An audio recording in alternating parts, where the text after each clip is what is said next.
This week, we're exploring the town of Charlemont, located on the western border of Franklin County. This farming town is the home of almost 1,000 people. Is Charlemont worth putting up the parking brake for, or is there something better across the horizon? I'm Gus, and let's see what's along the way.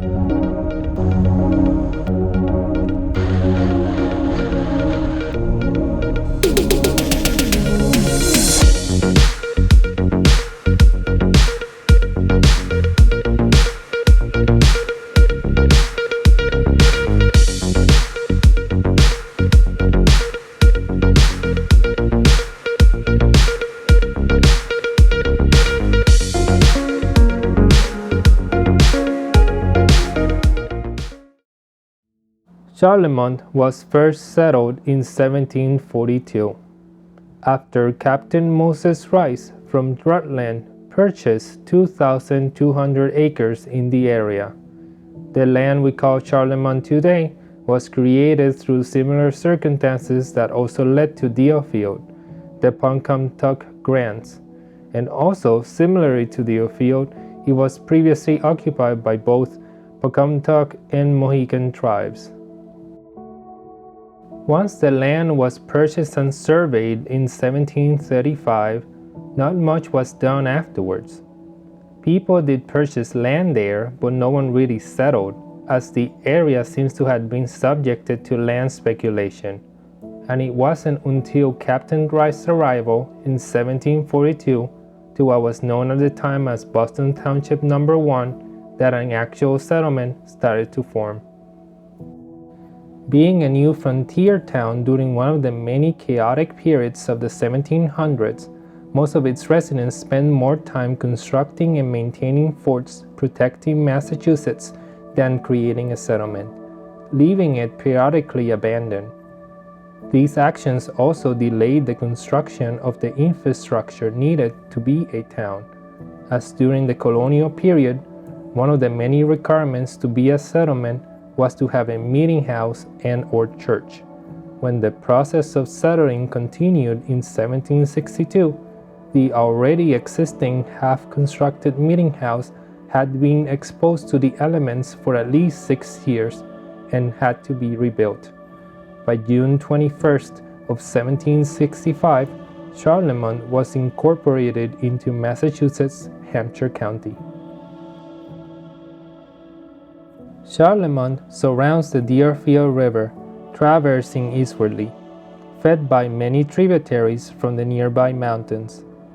Since Charlemont's inception, the Deerfield River became a center of attention for a potential blooming industry, but regardless of the many attempts, Charlemont remained mostly as a farming town. The town is crossed by two major routes, Massachusetts Route 2 and Massachusetts Route 8A, while also receiving freight traffic from the former Troy and Boston Railroad from east to west, which is currently being served by Pan Am Railways. Charlemont hasn't had any passenger rail service since the mid-20th century. The introduction of rail brought many promises of industry and wealth, as Charlemont's residents bear witness to the construction of the Mohawk Tunnel, which allowed an increase of trade from Troy to Boston, increase in the population for places like Greenfield or Athol, but for Charlemont this was not the case. The rise of population in 1850 of 1,173 people was only temporary, as after the construction of the tunnel ended in the 1870s, it shrank back down to 932 people in 1880. Charlemont had another increase of population of over 1,000 between 1900 to 1910, which aligns the period of improvements made to the Mohawk Trail, but later dropped to 808 people in 1920. The town's population hovered below the 1,000 line until the 1980s, when the town increased to 1,149 people and has sustained this third wave of population growth for 5 decades, but has not yet broken the 1,500 population mark.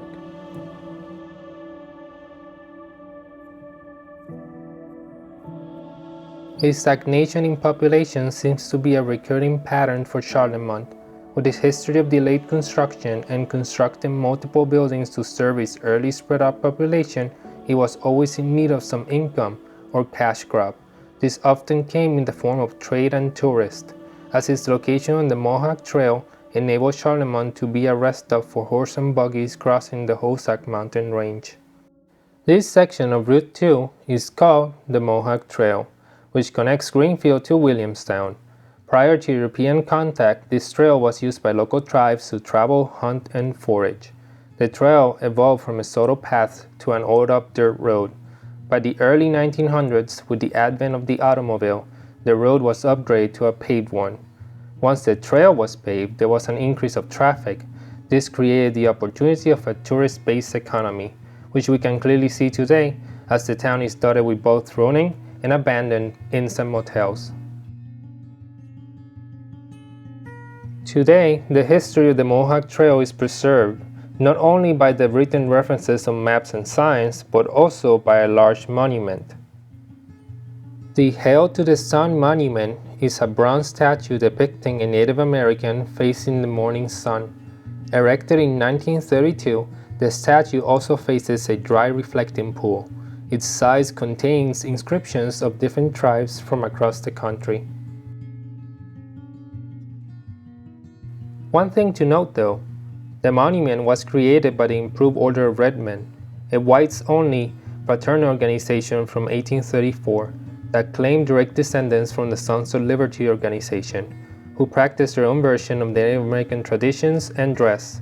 The portrayal of the subject is stated to be Mohawk, but a more accurate would have been Mohican, as they were more prominent in the area. This misplaced portrayal was not uncommon, as multiple establishments on the trail opted for a more, at the time, generalized portrayal of Native Americans. This wasn't an isolated phenomenon, as these misguided portrayals were just at the beginning of the golden age of Western film genre. Today, Charlemont offers many outdoor attractions like skiing, ziplining, water rafting, and camping. Places like the Mohawk Trail State Forest offers old-growth forests with specimens exceeding 300 years of age. Charlemont never reached the industrial dreams its original speculators had hoped for, but today it sits on a picturesque route at the base of a mountain range, serving as one more last outpost before the trek of crossing the Hosack Range, a trek that reaches 1,581 feet above Charlemont until it reaches North Adams at the Hosack River.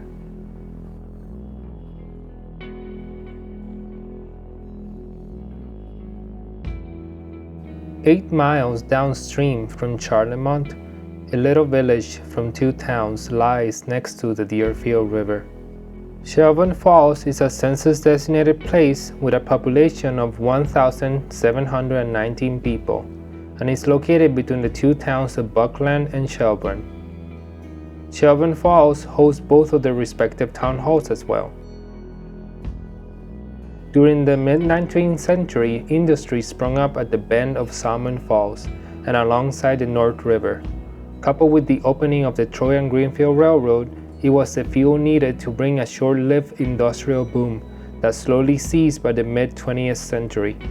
During this period, the Shelburne Falls and Coleraine Street Railway Company formed as a way to move freight and passengers from Coleraine Center to Shelburne Falls, with its terminus at the Boston and Maine Railroad Station.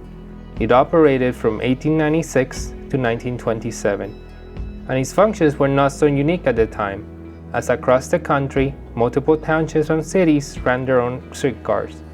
This provided relatively quick and easy transportation from rural communities to city centers. But as the boom of automobiles rose in the 1920s, quickly becoming a year-round activity, the uses of streetcars quickly diminished. As this downward trend and the state's decision to remake Massachusetts Route 112 instead of a costly diversion, the Shelburne Falls and Coleraine Street Company closed its doors. Today, the company's legacy lives on, as the newly built concrete bridge for the tram remains, now called the Bridge of Flowers, and is decorated every year by the Shelburne Falls Women's Club, and is one of the many attractions that can be found along the Mohawk Trail.